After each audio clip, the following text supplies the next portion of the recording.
Assalamualaikum warahmatullahi wabarakatuh. Perkenalkan, nama saya Anisya Fitri dengan NIM 1808107136. Di sini saya akan menganalisis dari film Taxi Killer untuk memenuhi tugas ujian akhir semester di semester 5 kelas D ini.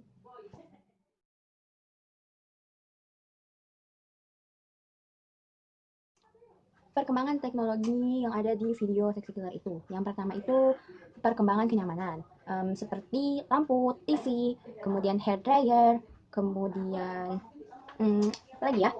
TV, hair dryer, kemudian AC, ya itu mungkin ya, karena di durasi awal itu ada di situ. Kemudian perkembangan yang berikutnya itu di perkembangan teknologi pangan seperti kulkas, ya karena dengan adanya kulkas membantu untuk proses penyimpanan makanan itu lebih bertahan lama gitu. Kemudian yang berikutnya itu ada teknologi informasi dan komunikasi, adanya laptop. Ya, jadi teknologi yang ada di video itu, teknologi perkembangan yang ada itu ada teknologi perkembangan kenyamanan, teknologi pangan, dan teknologi informasi dan komunikasi.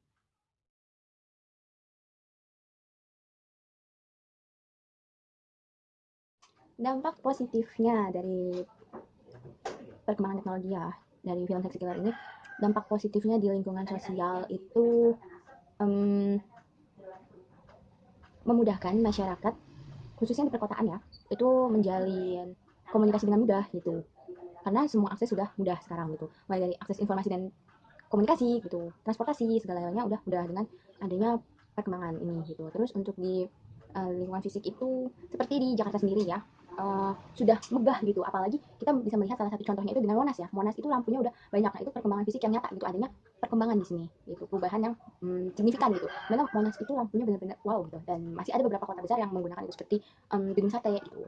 Kemudian di dunia kesehatan itu ini memudahkan dokter untuk mengukur seberapa uh, seberapa seberapa dalam atau seberapa kuat detak jantung pasiennya gitu kan. Kalau misalkan dulu tuh kalau nggak salah nggak ada gitu. Seiring dengan perkembangan teknologi yang ada, jadi dokter itu bisa mengetahui gitu detak jantung pasiennya tuh lemah atau tidak.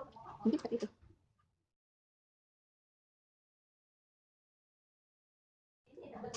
Dampak negatifnya, dampak negatifnya itu banyak ya, terutama pada masyarakat yang berada di pesisir atau di pinggiran atau di dekat dengan PLTU tersebut gitu. Di bidang sosial, di lingkungan sosial ya, mereka kesulitan berinteraksi dengan masyarakat gitu karena terhalang apa ya? Kalau mereka sering keluar rumah gitu,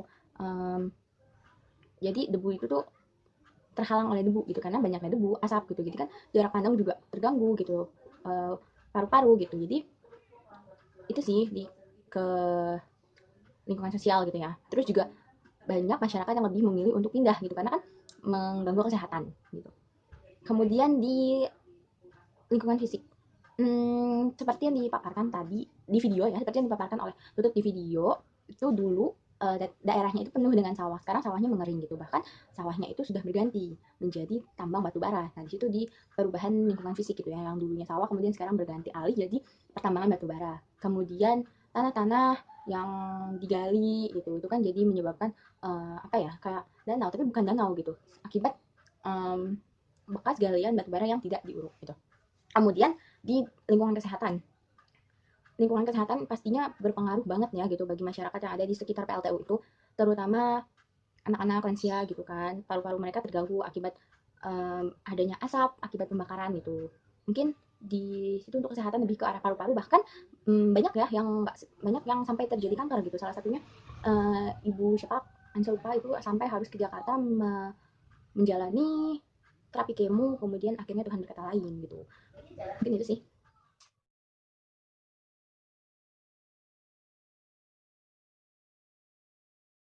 Upaya yang dilakukan itu pastinya ya, yang pertama itu harus dengan menutup kembali bekas galian batu bara itu karena kan sudah banyak memakan korban gitu ya. Tidak sedikit nyawa anak yang melayang akibat bekas bekas galian lubang batu bara itu gitu. Jadi harus ditutup. Kemudian untuk yang asap fly ash ya, asap batu bara itu atau fly ash gitulah, itu dengan geomembran kan tadi dijelaskan di video itu dengan geomembran, tapi pada kenyataannya dilakukan ya, harapannya bisa dilakukan.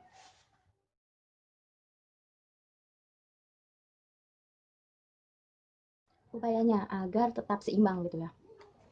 Upayanya dengan panel surya memanfaatkan energi matahari. Jadi antara penggunaan listrik dari PLTU, dari PLN dan panel surya itu bisa apa ya, bisa seimbang gitu. Jadi kalau misalkan ini pakai yang panel surya aja gitu. Nanti kalau misalkan lagi musim hujan ya pakai PLN dari PLN gitu. Jadi biar nggak 30 hari, nggak selama 1 tahun 360 hari itu menggunakan uh, sumber dari PLN atau PLTU itu gitu.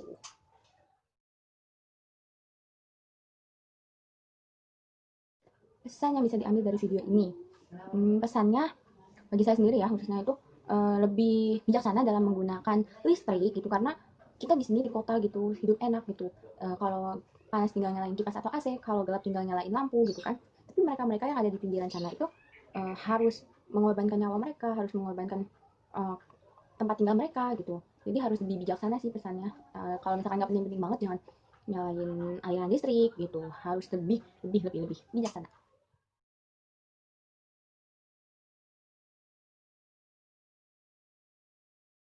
Pesan yang diambil dalam video ini, hmm, masyarakat bawah yang ada di pinggiran gitu, mereka berani untuk menyuarakan pendapat mereka gitu, walaupun dengan ancaman penjara mereka tetap berani karena mereka berada di haknya gitu, mereka punya hak untuk berbicara walaupun mereka harus dipenjara seperti orang tuanya Tut dan dua orang lainnya, saya lupa siapa, yang harus dipenjara juga, tapi mereka tetap tetap menjalankan itu walaupun mereka apa ya, menyuarakan haknya mereka. Itu yang sangat berkesan, mereka tetap tetap berani gitu walaupun dengan ancaman penjara itu.